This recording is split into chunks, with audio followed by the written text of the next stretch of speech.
Good morning or good afternoon. Parshat VaYeitzei concludes with a pact that Yaakov makes with his father-in-law Lavan after Yaakov leaves Lavan's household with his wives and his children and a tremendous amount of wealth that he has accumulated in Lavan's household. And after a pursuit and a negotiation over a conflict surrounding Yaakov's departure, they have a pact and they make a monument.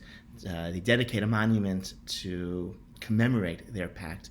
V'yikru lo Lavan Yegar Sahaduta, v'Yaakov kara lo Gal Eid, the Torah says. Lavan called it Yegar Sahaduta, Yaakov called it Gal Eid. It seems that that's just an Aramaic and Hebrew division over what to call this place. Gal Eid, the mound. A gal is a mound. Eid is like a witness.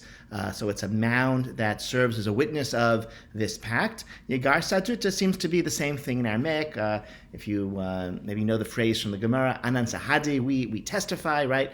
Saduta in Aramaic is like an aid or edut in Hebrew. So it seems like it's just a translation. So it raises the question, why here, in this instance, does the Torah give us a translation of an item, but that of a place, of an event from the perspectives of the two parties to that event. There are many times in the Torah, many times in the Torah where there are encounters and pacts and conversations where items are discussed, events are discussed between people who speak different languages, and the Torah, doesn't give us this type of translation. This is what this person called it, this is what the other called it, and the difference really seemingly being only differences of language.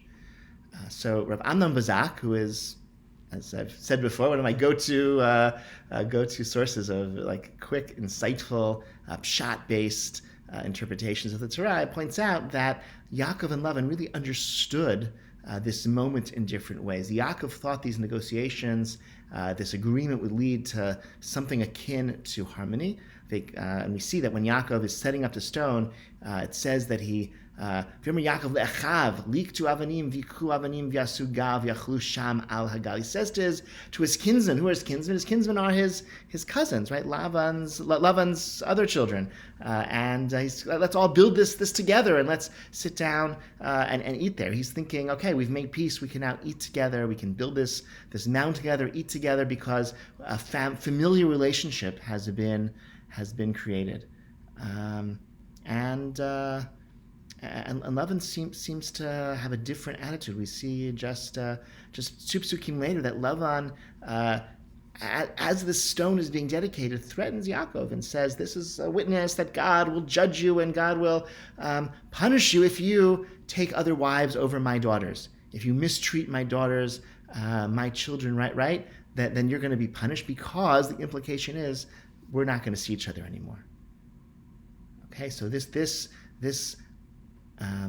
Yegar Sahaduta, from Lavan's perspective, is to remind Yaakov that God is watching, because Lavan isn't, because there isn't going to be a relationship anymore between Yaakov's family and Lavan, and therefore it's only the threat of this promise in Lavan's eyes that can keep Yaakov from mistreating Lavan's children, Lavan's grandchildren.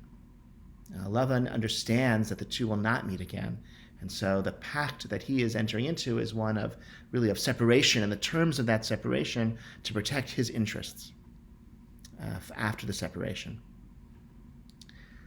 I think this is significant because it's not only true that people who speak different languages can sometimes misunderstand each other.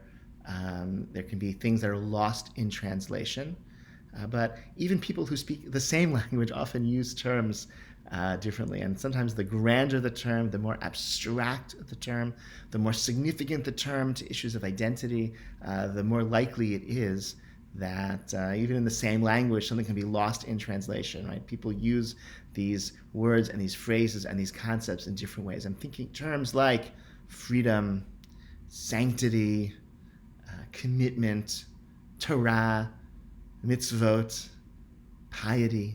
Okay, these are very significant terms. They're core to our identity, and we use them in mutually contradictory, mutually exclusive ways.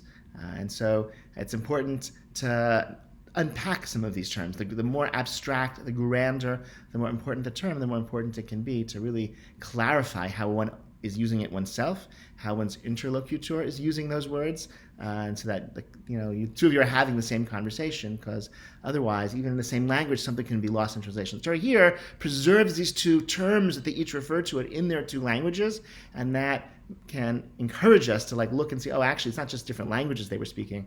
They actually had a very different sense of the meaning of the moment, even though they're both there, and a very different sense of what would come in the aftermath of that agreement. I wish you all a Shabbat Shalom. Look forward to seeing you either in person or online, or reading your emails. Feedback from these remarks, of course, are always welcome. All right, be well.